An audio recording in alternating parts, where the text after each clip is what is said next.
Carlos Slim has held on to his crown as the top, excuse me, of the Forbes list of billionaires. As expected, the mobile phone tycoon beat out Bill Gates, we told you about that last night, who landed in second place. But if you look overall, the 2011 list has set new records for the overall number of billionaires and their total net worth. Join me in the study over here, and you will see what I mean. As we look at the world's billionaires, first of all, we need to define what do we mean by a billionaire. Well, at one with 9 zeros, 1,210 in total. Not only of that, as we look at that 1,210, we can see some particularly impressive things.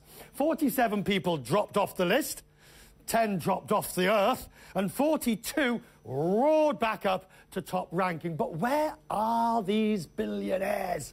I'll show you.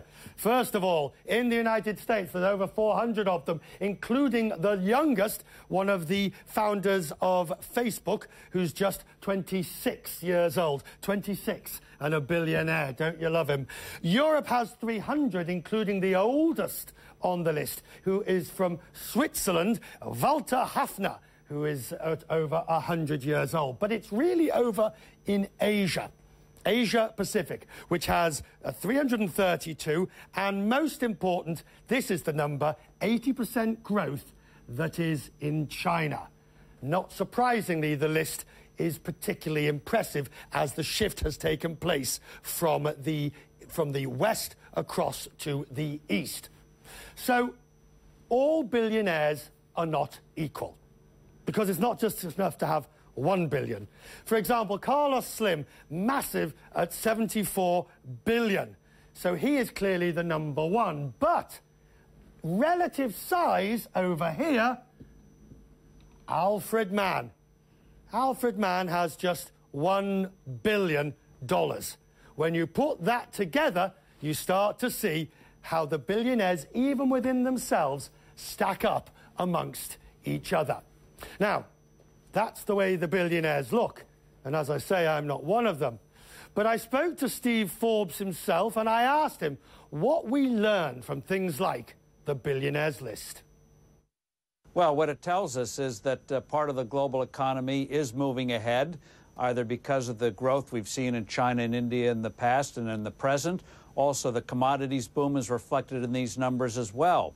You know, when an economy grows, it just doesn't grow. People have to make it happen. Entrepreneurs have to make it happen. And that's what this list reflects. People who are doers, achievers, making expansions possible. And we see that the momentum is with Asia right now and with commodity countries, while the U.S. and Western Europe, not so good.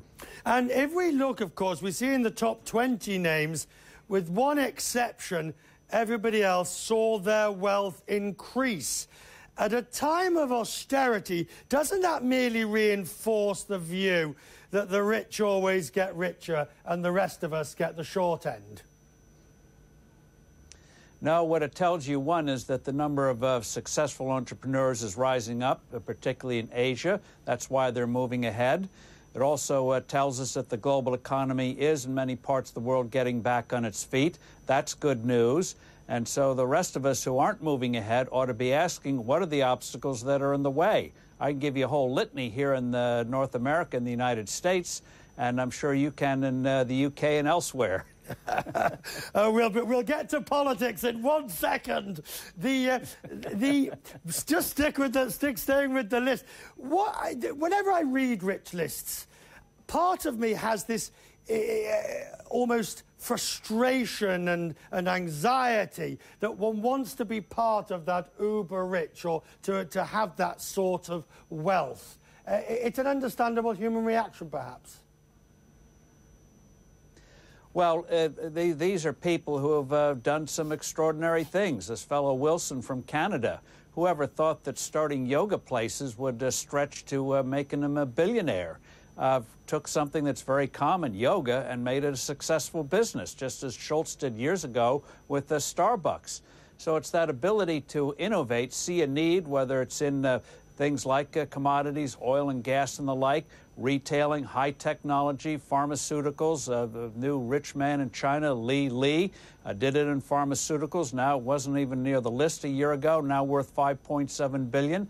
These are people who are making things happen, and that's what this list points out. Sections of the world that are doing well, areas that are doing well, and areas that aren't doing as well.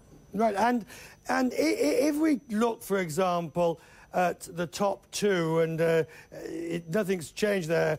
Carlos Slim's still number one, Bill Gates number two.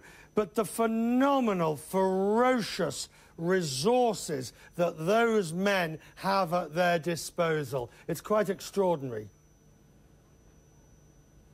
It is, until you realize that governments make them look like pygmies. U.S., $15 trillion economy, $58 billion barely gets you a cup of coffee in that respect.